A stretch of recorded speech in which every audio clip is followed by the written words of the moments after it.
There used to be galleries, you say, above both aisles. Yes.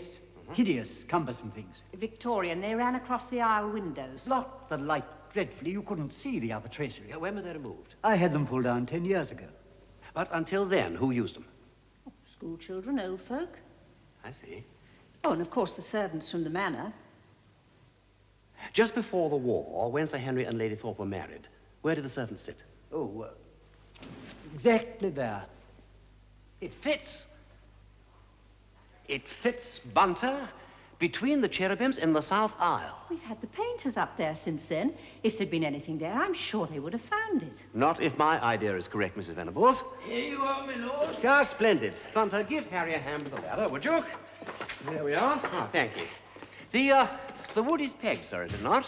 Oh, yes. Beautiful old There we way. go, Mr. Venables. Ah, good morning, Super. You got my message. Good. What's going on? Lord Peter is about to demonstrate where he thinks the emeralds were hidden. Yes, where I'm afraid is right. They won't be there now. However, we shall soon see. Now then, he must have been able to reach it from where he sat. So, yes, that'll be the one. Hold tight, lads.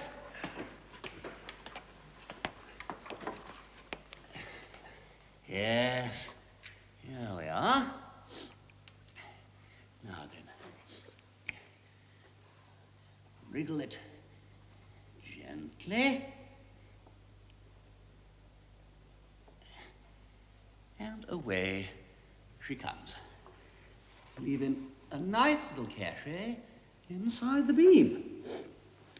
Now, Deacon was probably sitting up here one Sunday, a little bored with the sermon. Sorry, Padre. He starts fiddling with the peg. It comes away in his hand. Then later, when he wanted somewhere to hide his little shiners, he thought of it again.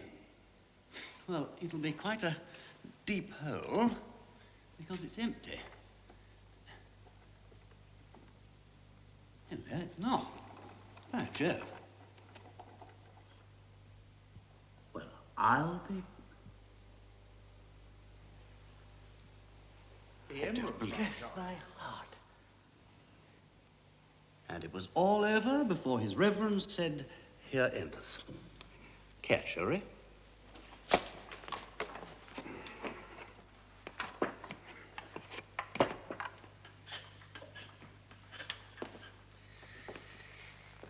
Yes, old lad, we're wrong. We've been wrong from start to finish. Nobody found them. Nobody killed anybody for them. Nobody deciphered the cryptogram. We're wrong, wrong.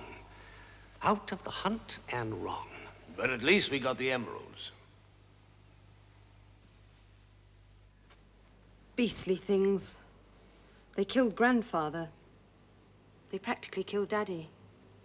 And they killed Deacon. They'll kill somebody else before long. Here, I don't want them. Well, thank you very much. Sorry. I didn't mean it like that. But they do seem to have caused nothing but unhappiness. Then I think it's time they had a chance to do the other thing. They're yours, Hilary, beyond any legal doubt. Your grandfather paid old Maggie Wilbraham their full value. And once she accepted the money, she forfeited any claims for the emerald should they ever turn up again. The question doesn't arise anyway, because she died 2 years ago. There were no heirs to the estate, so no one's going to dispute possession. Who did your father appoint as trustees? His solicitors, Forsyth and Dunbury. And they can take care of them until you come of age. Thereafter, you can do with them exactly as the inclination takes you. Chuck them in the Thames, wear them round your neck, or sell them for what they're worth. Meanwhile, if I were you, I'd put them in a safe place. The bank, for preference. The whole village knows they've been found by this time, and once the story gets into the papers... Come in. Forgive this intrusion, my lord. Yes, Bunter, what is it? Oh, it's obviously private, and it's time I was getting home No, anyway. no. On the contrary, Miss Hillary. It could well be helpful if you were to remain. Why, something cropped up? It could prove so, my lord. This morning, when I brought your lordship your early morning tea, you informed me that you had, with Mr. Venables, deciphered the cryptogram, although you weren't clear then as to its actual meaning. That's right. Your lordship, however, did not inform me that the cryptogram was based on a peal of Kent treble bob majors. Yes, well, I am sorry about that, Bunter. It was very remiss of me. I'm afraid I was still half asleep at the time. Yes, well, it was even more remiss of me, my lord, you see, because the night I visited Mr. Ashton, I learned from Ezra Wilderspin and Hezekiah Lavender that Geoffrey Deacon had been regarded as a very highly talented exponent of the Kent treble bobs. What? Well, of all the dull-witted, muddled brains... I do apologize, my lord. At the same time... No, not you, old lad, me. I have been the most unmitigated and unconscionable ass that ever brayed in a sleuth-hound's skin. I knew that little gem of information. The Padre said as much to me. Well, of all the self-confessed idiots... The fact that Deacon had been officially proclaimed dead in 1926, I mean, in no way excuses my failure to mention the fact that, although it may explain why I didn't attach greater importance to it at the time. If you, Bunter, are thinking what I'm thinking... I think it highly likely, my lord. Deacon escapes. He meets a soldier and kills him. Of course, some poor blighter on leave from France. He swipes his uniform and his papers.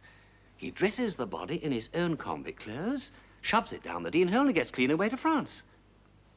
Or are we assuming too much? I don't think so. By Jove, Bunter, it does seem to add up, what?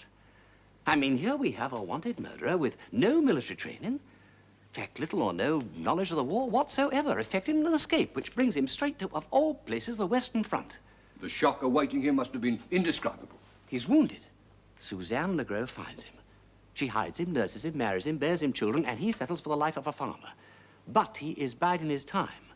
One day he plans to return and get those emeralds, but it ain't going to be easy for him because he thinks he's still wanted for murder over here. And then by some means that we cannot imagine, he discovers that he's officially dead, and that is the beginning of it. He'd want papers, a passport, a false identity. So he chances his arm. He gets in touch with Cranton. And Cranton, having been diddled once, demands some form of guarantee. The cryptogram. Blundell showed it to Mrs. Thodey, and he is pretty certain that she recognized the handwriting. But we've still absolutely no proof that Deacon wrote it. May I ask, Miss Hillary, after Deacon's arrest, do you happen to know if he was replaced in the household? No, he wasn't. Because of what happened, there was a general cutting down on staff. He was the last butler employed there. My lord, a good butler who knows his job always keeps a cellar book and a stock book. In fact, if called upon to do so, he might even keep the game book up to date during the shooting season. Bunter, you're a genius. Well, I'd hardly go as far as that, my lord. But these sort of records are seldom thrown away, and it did occur to me... Been thrown away. They're still at home on the shelf in what used to be the butler's pantry. Well, come on, let's go and see. My hat, Bunter. If the writing matches, you realize what this is going to mean, don't you? Only too clearly, my lord. A very unhappy state of affairs. Come on. Yeah, they match. No question of it. So, all these years, Deacon has been alive and kicking and bigamously married in France. Until the very end of last year, when Potty Peak saw Will Thodey talking to him in the vestry. The bearded mystery man who most certainly becomes our mutilated corpse. This is nasty, very nasty. The Thodeys are decent people. There's only one thing that would drive a decent man to murder. The shame and humiliation of a public scandal. The realization that for 11 years, he and his wife, as he thought, have been living in sin. And that their little children, so innocently conceived... Would, in the eyes of the law, be considered... As you say. In a city, it wouldn't have mattered so much, but in a small village... So, when Deacon suddenly turns up from the dead, and Will recognizes him... I'm having Will brought in now, and he's going to come across judge's rules or no judge's rules. It's interesting, though. I mean, if it was Will, he certainly didn't run berserk, as you might say. I mean, he tied Deacon up, but the only injuries we know about were inflicted after death. And it certainly wasn't Will who buried him in Lady Thorpe's grave 4 days later, because he was practically dying himself, you may recall. Brother Jim. Well, the Hull police are pulling him in the minute he walks down the gangplank tomorrow. Blundell here. Yes? I see. I see. All right, get back here at once. Blast and double blast. Excuse me, my lord. Not at all, Super. You blast away. Will Thoday isn't being brought in. Aha! I noticed he wasn't in church. Down a bunk, I suppose. With wife and family on the 11:45 to London. I was a damn fool to show her this. I say, that's awkward. London's a big place. Oh, don't worry. We'll pick home soon enough. Well, soon enough will have to be within 2 weeks. After that, it'll be more difficult. Oh, why within a fortnight? Oh, come on, Super. Ain't it obvious? Ah, yes, I thought he had a nice, easy number. May I use your telephone? Help yourself. Thank you. Canterbury 123, please. If you wouldn't mind, it's urgent. In their flight, you know, there is one thing that the Thodays almost certainly overlooked. We have an ally, Blundell, a haughty prelate, an arbitrary prince, to wit, the Archbishop of Canterbury. Oh, yes. And Mr. Mussolini and the Emperor of Japan. Are you all right, my lord? Perfectly splendid, thanks. Hello, Canterbury 123. Oh, this is Lord Peter Wimsey speaking. I'd like a word with His Grace's private secretary, if I may. Alec! Oh, my dear fellow. How are you? Didn't recognize your voice. Oh, pretty much as usual, thanks. In the pink and having a spot of bother. Yes, well, if it ain't asking too much, I was wondering if I might have a word with him. You think so? Oh, bless your black button gaiters. We're in luck he's putting me through. My dear Watson, haven't you got it yet? Well, for heaven's sake, man, it is staring you in the face. Hello, Your Grace. Peter, my boy, a delightful surprise. To what do I owe this unexpected pleasure? You actually mean that the Lords Temporal are seeking assistance of the Lords Spiritual? Wonders will never cease. But of course, if it is within my power. I see. Indeed. Then I think you had better tell me all about it. I hated doing it, Bunter. But a wife, you know, ain't obliged to give evidence against her husband. And Will Thoday has gone to town to marry Mary Deacon. Hundreds of churches in London, Bunter. The banns could be called anywhere. The Archbishop will find out just where sooner than Scotland Yard. A rotten business, though. Wish I'd never started interfering.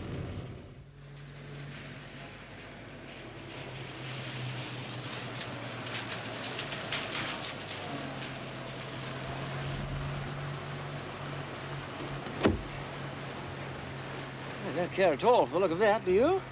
The spring tides are over, my lord. Well, they're still running deuced high. Well, those buttresses look a bit groggy to me. I understand from Mrs. Venables that the vicar has been pestering the authorities for years to have something done. But the ways of progress are both devious and delayed, what? Well, as long as it don't keep on raining.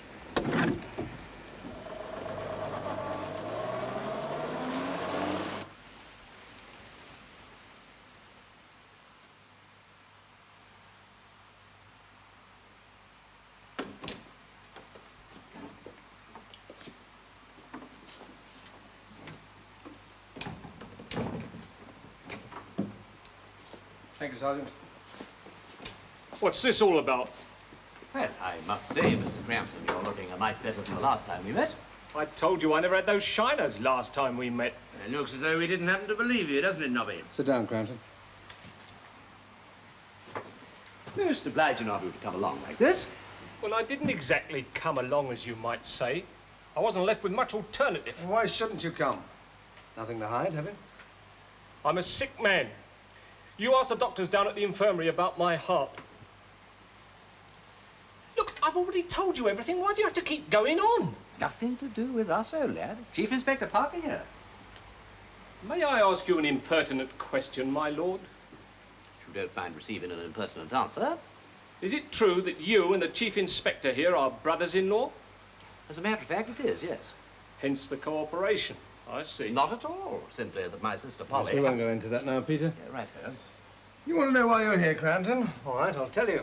And perhaps you'll tell me a few things. Well, I've already told them everything. We sent a photograph of your friend Deacon to the French police.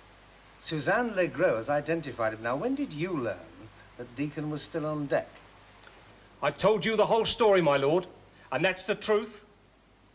Look, any sort of pressure, the doctor said, and it would go very hard on me. It'll go a damn sight worse for you if you don't answer my question. Now, when did you learn that Deacon was still alive? Last July sometime. He wrote me care of the old crib. The letter was passed on by...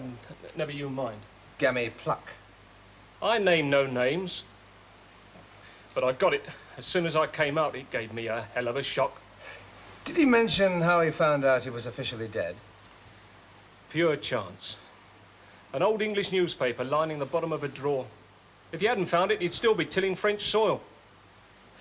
Mind you, he swore he never meant to kill that poor ruddy Tommy. He just hit him a bit too Right about hard. that. And once he knew he was officially dead, he saw his chance, no doubt. But he needed help.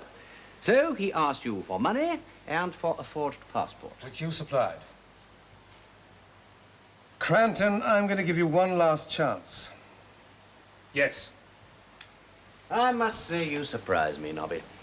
I mean, he'd already bamboozled you once. What made you think he wouldn't do it again? Well, I thought he might. But the fact that he was wanted for you-know-what, well, it did sort of put him at my mercy. So, you decided to go into business? I'd already served my time on the moor. I earned a right to my share. All right. So, you wrote back to Deacon, suggesting what? Well, that he'd tell me straight where he'd hidden the stuff. I would find it, I said, and send him his share, but he didn't seem to think that was a good idea. You astonish me. Well, he said he'd come over and find them himself. So you sent him the passport? Not until I'd got a guarantee. I was sticking my neck out for him. And as guarantee, he sent you that cipher. But you told us you'd never seen it in your life before. Well, I was sick, wasn't I? Confused. Even more confused when you got that, I should think. All that guff about a tailor called Paul living in Fenchurch next to Mr. Batty Thomas. Yes, well, it wasn't exactly guff now, was it? Well, I know that now, my lord. You were smarter than me. Oh, come. You were smart enough to realize that without him, there weren't going to be no emeralds. Whereas with him, there was just a chance. Yeah, well, I sent him the passport and the money and gave him the go-ahead. Well, he phoned me from Dover on the 29th of December. Said he was going straight up to Fenchurch St. Paul to collect the loot. And that he'd bring it back to London as soon as he'd got his hands on it. Well, there was no word from him on the 30th, none on the 31st. And you thought he'd pocketed the emeralds and nipped smartly back to France? Or he might have been pinched. I didn't rightly know what to think. Well, anything was better than sitting around not knowing, so I took the train up to Limholt and started walking from there. And that's when you and I ran across one another. If I'd known who I was having the pleasure of stopping, my lord, I'd have turned round and walked straight back home. Instead, you got a job at Ezra Wilderspin's and started making inquiries about Paul Taylor. Bleeding bells. Never mind about the bells. Tell me about Deacon. There was no sign of him. But the more I thought about the bells, the more I thought there might be a connection. Trouble was, I couldn't get in the belfry. Locked. But you did get into the belfry, didn't you? So it was you who borrowed the rector's keys, was it? Keys? Made a couple of picklocks. Well, old Ezra's forge came in handy, you see. I went out on the Saturday a little after midnight. First thing I find, the church door's open. Well, naturally, I thought it must be Deacon.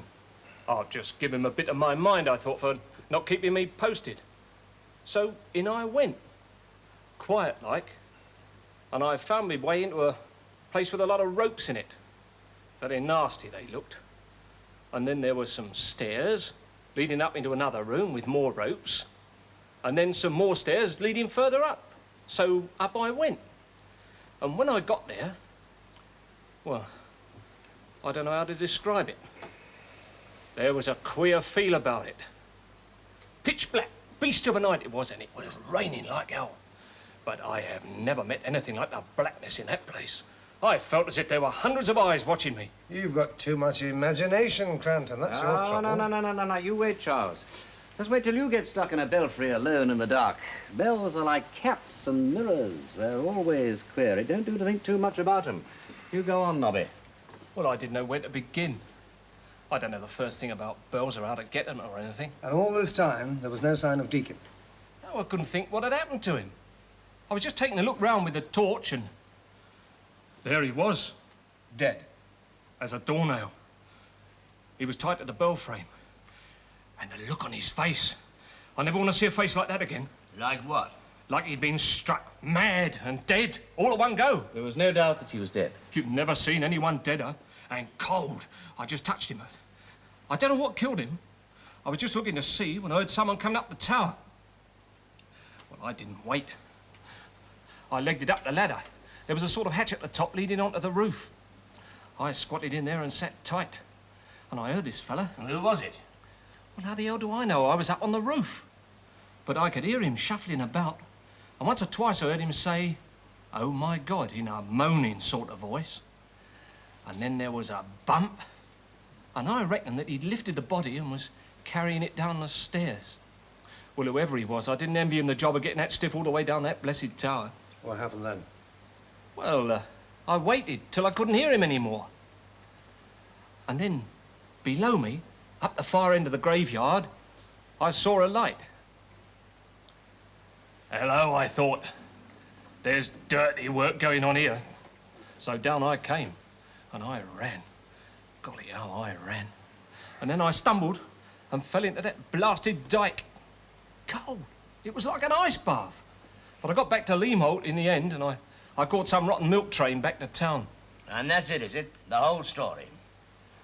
Well, yes, except that later I couldn't find a cipher.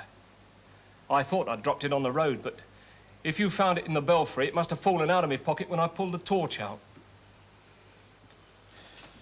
All right, Cranton. Take him away, Sergeant. You're not charging me? Well, we'll have to see about that, won't we? While we're considering a few other little irregularities you'll have to answer for. Bring the other two up, please. He's a great talker. Meaning you don't believe a word that he says? Well, let us just say, Peter, that I will hold my own counsel until I've spoken to these two. Incidentally, Earl Parkerbird, I haven't thanked you for all your invaluable help at this end. There's no need. It does help having an archbishop on the side, you know. Now, they haven't been allowed to meet, I take it, these two? No, they've seen each other, but we've kept them apart. Then I think it's time for a spot of dirty work, don't you? Well, it's all set up. Let's go, shall we? After you. Ah, thank you.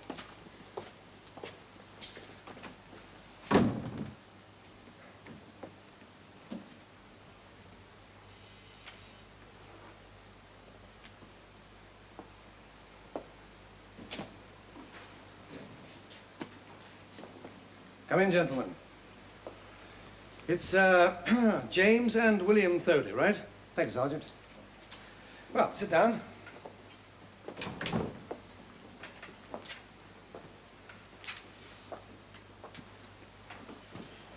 We've got a lot to talk about, haven't we? Yes? Well, it's a bit inconvenient. All right, I'll take it to my office.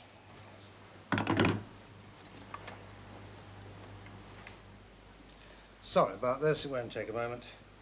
Here, help yourselves to a cigarette.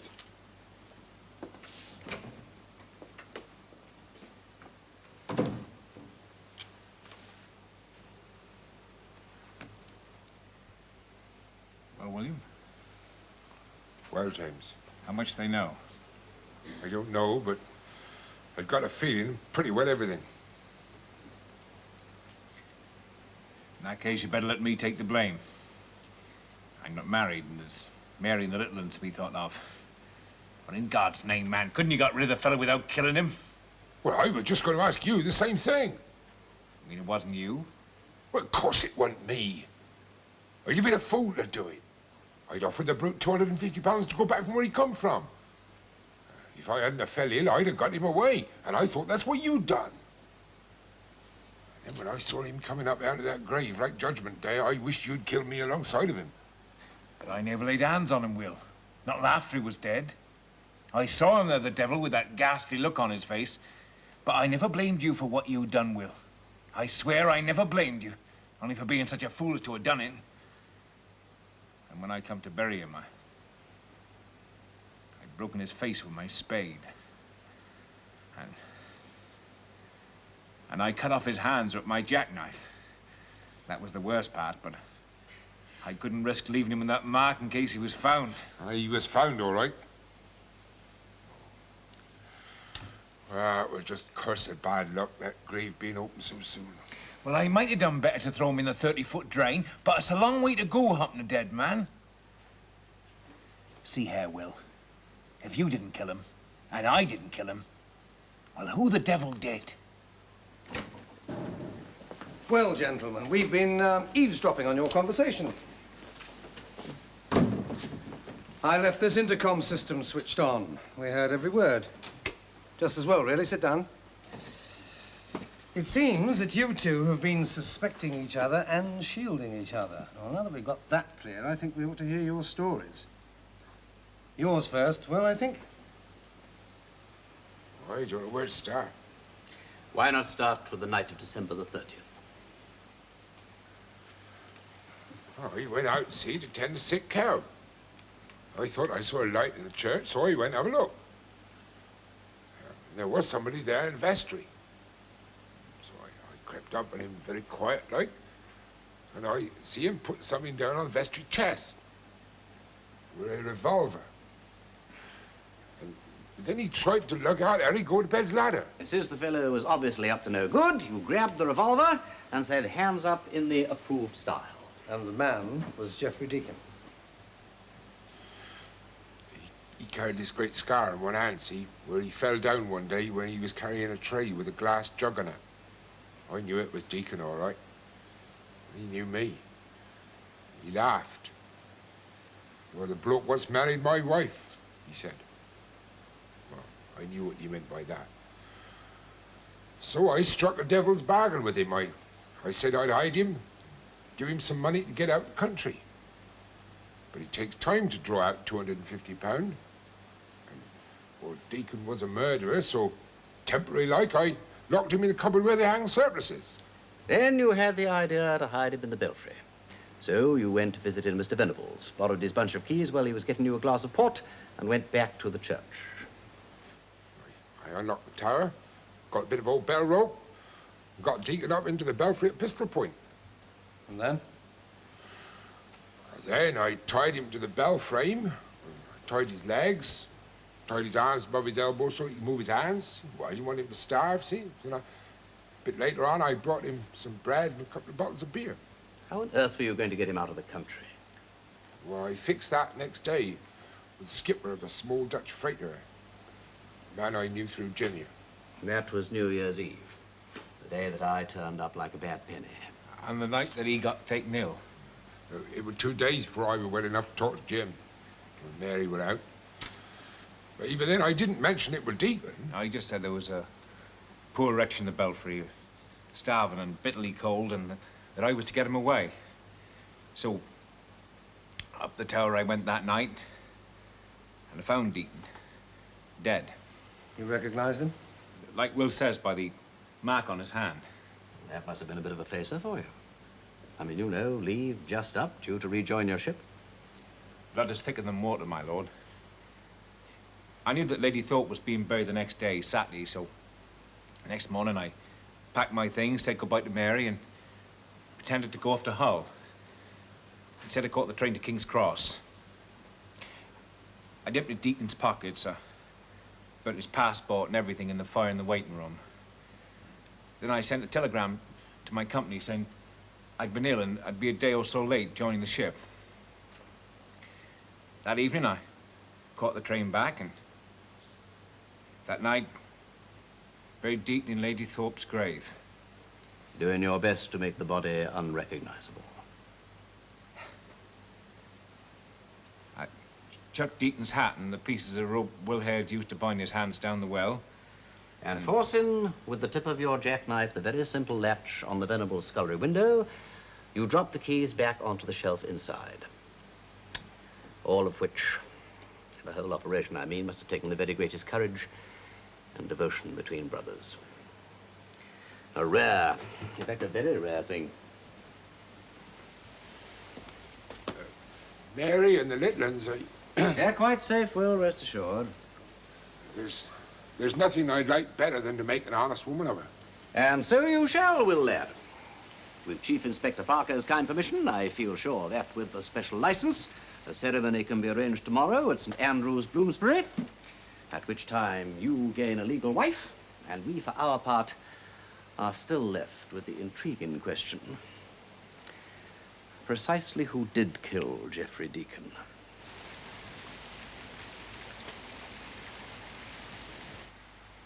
Staring at the rain won't stop it from falling, Theodore.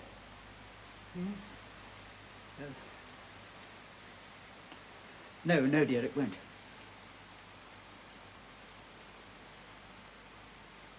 Sit down, dear, do. Did you say something? You're really worried, aren't you? No. Theodore. 3 years I've been trying to spur that wretched Whale Conservancy Board into some kind of action. Yes, dear. Not to mention the East Leven Waterways Commission. I know, dear. I've been all through that with you. Have you seen those timbers lately? Timbers? Holding Van Laden's sluice. And the buttress is almost falling apart as you watch them. And now with a deluge like this, if the sluice gates collapse, it will be grave, my dear. It will be very grave indeed. Now, Theodore, you know very well that if the worst comes to the worst, we do have a master plan. My dear child. If there's real danger, everyone will know exactly what to do, will they not?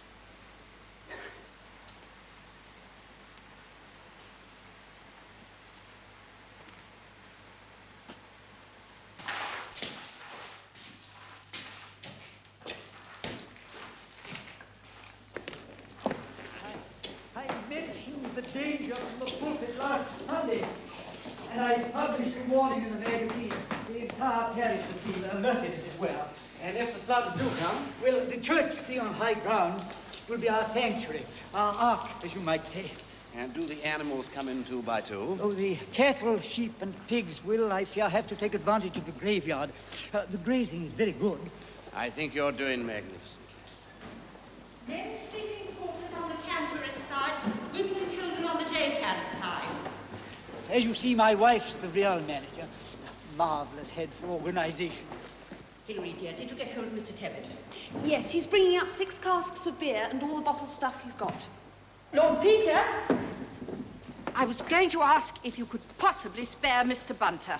Yes, of course. Bunter? Here, my lord. I had suggested to Mrs. Venables that, under the circumstances, I might be of some assistance with the commissariat. Why not, Bunter? Go to it, old lad. I already have, my lord. The manor house is supplying all the vegetables that we're likely to need, and I've had a word with Mr. Bradley, the butcher, and he is preparing a quantity of steaks and other meats so that stews and soups can be made in the preserving pans. That reminds me. I must just go and have a word with the grocer. I have seen him, madam. Half of his entire stock is already loaded on his van and can be here in 10 minutes. Oh, and I've talked to Mr. Gotobed and Wally Pratt, asked them to get the tea urns over from the parish hall. Oh, splendid, Bunter. And with all those cows about, we shall hardly go short of fresh milk, shall we? You know, if our chiefs of staff had cooperated like this, the war would have been over in about 10 days. Ezra, all personal belongings are bestowed in the nave. Documents and valuables up in the tower. And the church plate, Vicar? Oh, goodness me. I think right up in the belfry. It'll be out of harm's way then. Right, rather. A master plan indeed. There's only one thing, you know, Padre. When the deep waters come and call with the noise of cataracts, they move fast. Can your parishioners move faster? Not faster, but in time. If things look bad, and I fear they do, the foreman in charge of the sluice gates calculates that he can give us 6 hours warning. That is the signal for a standby. We ring John and Jericho. Of course, the bells. If nothing can save the sluice gates, the foreman reckons he can still give us 2 hours. And that is the signal for a general alarm. I mean to say all the bells. Taylor Paul, Bathy Thomas. Issuing forth one last final plea for life. And at that moment, the whole population move in on us here. The emergency plan goes into action. Jason, have you a message for me? From Mr. Johnson. Go and get yourself dry, boy. Harry! Get hold of young Wally and ring the standby on John and Jericho. Right here, Vicar. Wally, to the tower, boy. Trouble, Padre? From Van Laden's. So you've got about 6 hours, did you say? At the very most. I hate leaving you at a moment like this, but it is absolutely urgent. I see Superintendent Blundell. I'll nip over to Lemholt and be back as soon as I can. Lord Peter, on your return, be our Mercury. Bring us the latest news from Van Laden's. I will. Good luck. According to this latest report, Cranton left Scotland Yard at 3:45 p.m. on Friday the 24th. The day we talked to him. Made his way back to his lodgings, where he appears to have remained ever since. He's made no attempt to communicate with anyone? According to Chief Inspector Parker's man, he appears to have remained in the house. Yo, hold on a minute. Yeah, he's had a caller. Yeah, no, that's more like it. Just one. Visited him twice. Name? Dr. Merriweather, general practitioner. Authentic. Law-abiding. Issued a prescription in the name of Thomas Cranton for the treatment of a heart condition. Well, Mr. Hades did issue a prescription for me. Come to think of it, nothing could remedy bafflement of the brain. So, friend Cranton, it would appear, is telling us the truth. And I have got wet through for nothing. Which brings us back yet again to Will Thody. He's not out of the wood yet, not by a long chalk. He admits compounding a serious felony by helping a murderer to escape justice. As a policeman, I'm shocked. And as a human being? Brother Jim's plight isn't much better. Attempting to conceal a murder by burying the victim and failing to report the facts to the police. So what's going to happen to them? Oh, they've been released. Yes, I discussed it very thoroughly with Chief Inspector Parker. The case will remain on the files and we'll continue with our investigations. The public memory is very short. Once it stops being a sensation in the papers, we can get on with our job in peace and quiet. How's things over at Fenchurch, by the way? They're expecting trouble and getting ready for it. Blasted floods. You know, there are only two good things that have come out of this whole business. The emeralds have been found, and that swine Deacon got his just deserts. But it ain't satisfactory all the same, old lad. In fact, it is highly unsatisfactory. I have a particular aversion, I'm afraid, to unsolved murders.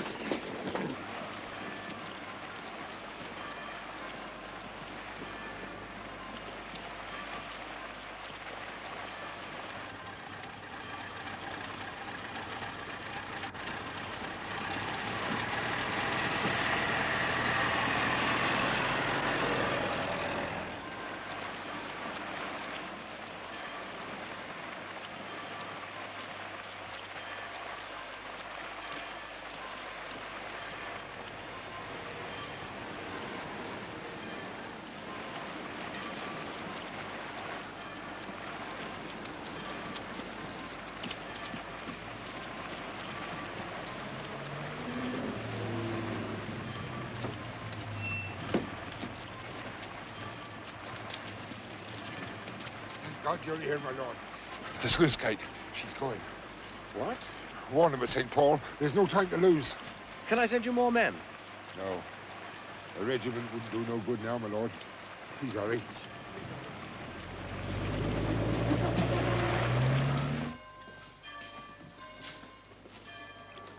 My word, Hunter, it's delicious. Here, Ezra, try some.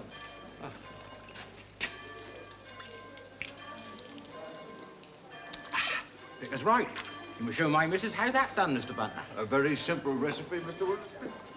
The electoral roll, dear. You'll need it when those poor souls start taking refuge. Whatever would I do without you?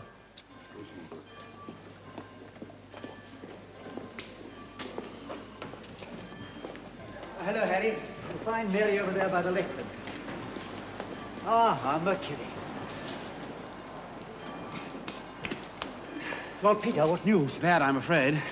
We'll be lucky if the sluice gates last an hour. Good heavens, we must sound the alarm. Padre! We've not a moment to lose.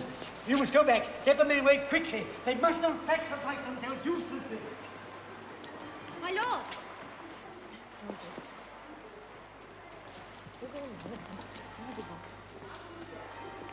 Did you see Will?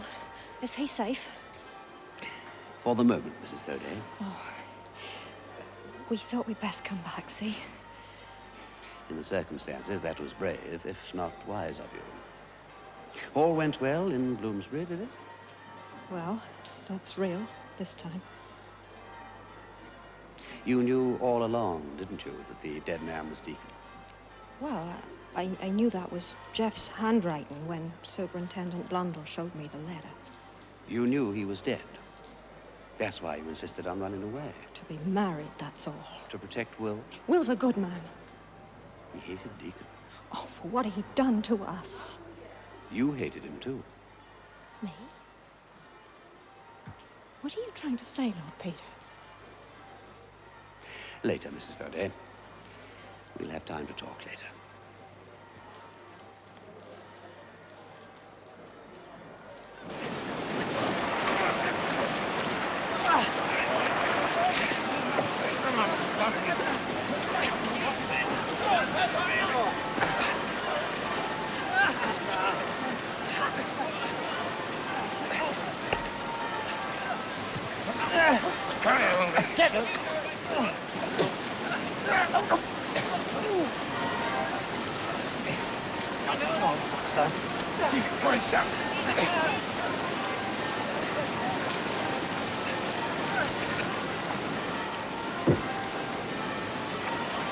Get out, sir!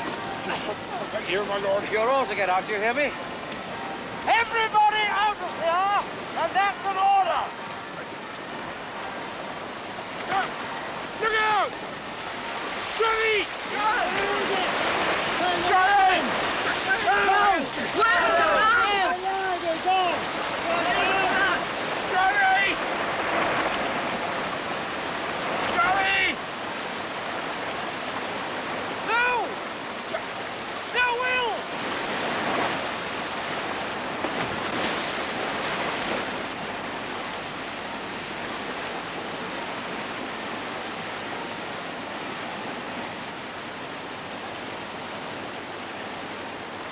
All right, come on out of it! Quick as you can! Take your feet up, come on!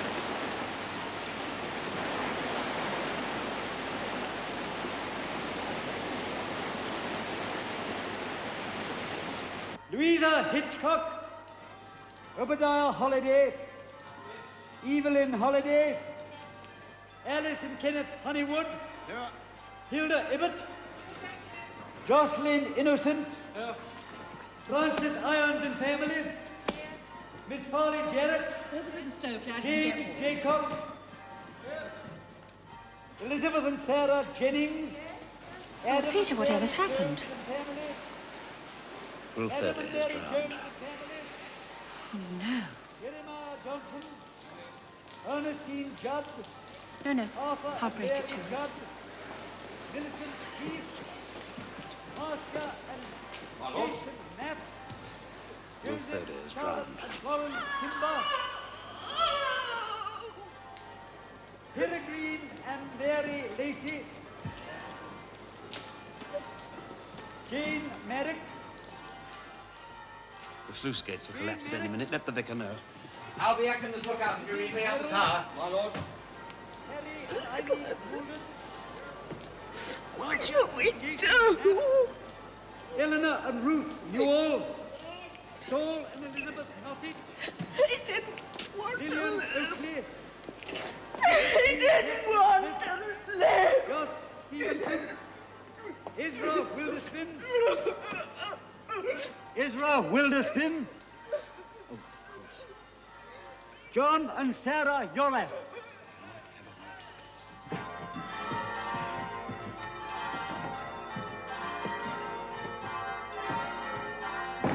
God rest their souls. What a terrible thing. We must ring the 9 Tailors for them. Poor brave fellows. Excuse me.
Bunter, when you see Lord Peter, would you be kind enough to tell him we've managed to settle Mary Thodey for the moment? I shall indeed, ma'am.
I cannot tell you, Lord Peter, how relieved I am to see you looking your old self again. And feeling it, I must say. Though you were wise, I think, to decide against coming to poor Will's funeral this afternoon. Well, I should like to have paid my last respects. Oh, I'm sure he would understand. You know, Padre, I have a feeling that he may have guessed how Deacon died and in some strange way felt himself responsible. He had no need. No, as you say. Well, at least we don't have to look for Deacon's murderer anymore. They're hanged already, and a good deal higher than Haman. Gaude, Sabaoth, John and Jericho, Jubilee and Dimity. Batty Thomas and Taylor Paul. If I'd been up there 5 minutes longer, they'd have killed me, too. I don't know how exactly. Stroke, apoplexy, shock, anything you like. I must confess, when I saw you, both you and Mr. Bunter, brought out of the bell chamber that night. Have no fear about us, Padre. Bunter and I am afraid, are indestructible. I have no doubt that the city of Jericho thought itself indestructible.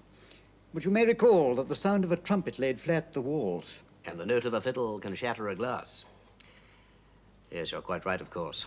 No human frame could bear the noise of those bells for long. You say that, Lord Peter, as if you'd known it all along. Oh, my dear Padre, if only I had. But I did remember quite late in the day, I'm afraid, a story about St. Paul's Cathedral. It's said to be death to enter the bell chamber when a peal's being rung. All the same, it was not our bells, Lord Peter. They were but the instruments of death. Yes, I was rather hoping you wouldn't think of that. It was my vaulting ambition that killed Deacon. Nonsense. Every one of us who laid hand to rope that New Year's Eve killed Deacon. Roped and tied up there for 9 interminable hours. What a fearful death. Lawful execution may have been speedier, I grant you, but at least he didn't have to endure the waiting. He wasn't expecting death, and when it came, well, he was unconscious within minutes. Hello, Bunter. What's this, then? Stealing a march on me, what? I thought a brisk walk down to the village. Beginning to look more like its old self again, don't you think, now that the floodwaters have almost gone? The resultant odour, I thought, was not the most agreeable of sensations. Tommy rot, Bunter. If this was Southend, you'd call it ozone and pay a pound a sniff for it. Theodore, we must be getting back to the church. Oh, yes. Excuse me, there's still a great deal to be done. Yes, of course.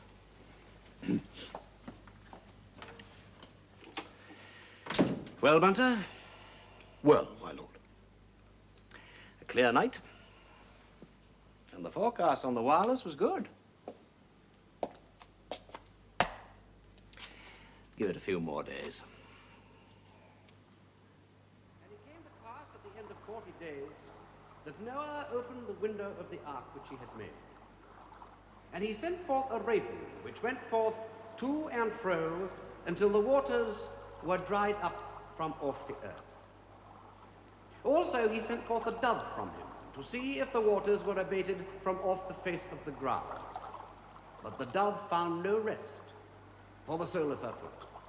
She returned unto him into the ark, for the waters were on the face of the whole earth. And he stayed yet other 7 days, and again he sent forth the dove out of the ark. And the dove came into him in the evening, and lo, in her mouth was an olive leaf plucked off. So Noah knew that the waters were abated from off the earth. And he stayed yet other 7 days, and sent forth the dove, which returned not again unto him any more. And Noah removed the covering of the ark, and looked, and behold, the face of the earth was dry. And God spake unto Noah, saying, Go forth of the ark, thou and thy wife and thy sons wives with thee. Bring forth with thee every living thing that is with thee, of all flesh, both of fowl, of cattle, and of every creeping thing that creepeth upon the earth. And they may breed abundantly in the earth, and be fruitful, and multiply upon the earth.